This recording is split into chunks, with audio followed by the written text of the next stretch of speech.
Cine hero Allu Arjun వ్యవహారం రోజు రోజుకు రచ్చరచ్చగా మారుతోంది. పుష్ప 2 సినిమా ప్రదర్శనకు అల్లు అర్జున్ వెళ్లడం, అక్కడ తొక్కిసలాట చేసుకోవడం, ఆ ఘటనలో ఓ మహిళ మృతి చెందడం సంచలనం రేపింది.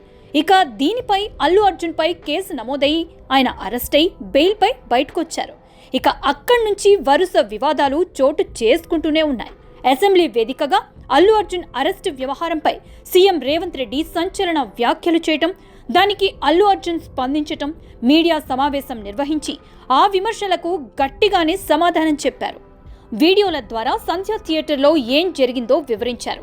అల్లు అర్జున్ బెయిల్ నిబంధనలు ఉల్లంఘించారని, ఆయన బెయిల్ రద్దు చేయాలని ఈరోజు హైకోర్టులో పిటిషన్ దాఖలు చేసేందుకు పోలీసులు సిద్ధమవుతున్నారు.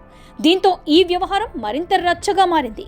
అల్లు అర్జున్ అరెస్టు వ్యవహారం, థియేటర్ వద్ద తొక్కిసలాట వ్యవహారంపై సీఎం రేవంత్ రెడ్డి అసెంబ్లీ వేదికగా అనేక విషయాలను వెల్లడించారు. సినీ పరిశ్రమ స్పందించిన తీరు గురించి వివరించారు. బాధిత కుటుంబం గురించి పరిశ్రమ పెద్దలకు పట్టదా అని రేవంత్ రెడ్డి ప్రశ్నించారు. సినీ హీరోలకు ప్రత్యేకంగా చట్టం ఉండదని, స్పెషల్ ఇన్సెంటివ్ కావాలంటే తీసుకోండి, కానీ స్పెషల్ ప్రివిలేజ్ కావాలంటే తాము సీఎం సీట్లో ఉన్నంత వరకు సాధ్యం కాదని రేవంత్ రెడ్డి అన్నారు.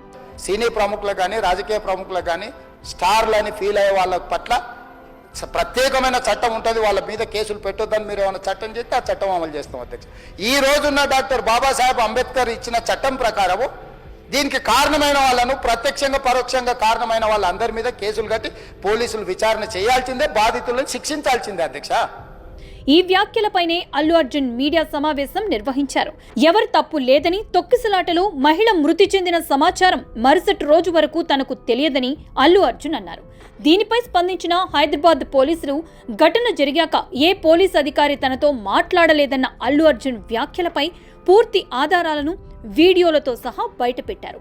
అల్లు అర్జున్ మీడియా సమావేశం నిర్వహించడాన్ని పోలీసులు తీవ్రంగా పరిగణిస్తున్నారు. బెయిల్ నిబంధనలను ఉల్లంఘించి దర్యాప్తును ప్రభావితం చేసే విధంగా అల్లు అర్జున్ మాట్లాడారని, వెంటనే ఆయన బెయిల్ని రద్దు చేయాలని కోరుతూ ఈరోజు కోర్టులో పిటిషన్ దాఖలు చేసేందుకు సిద్ధమవుతున్నారు.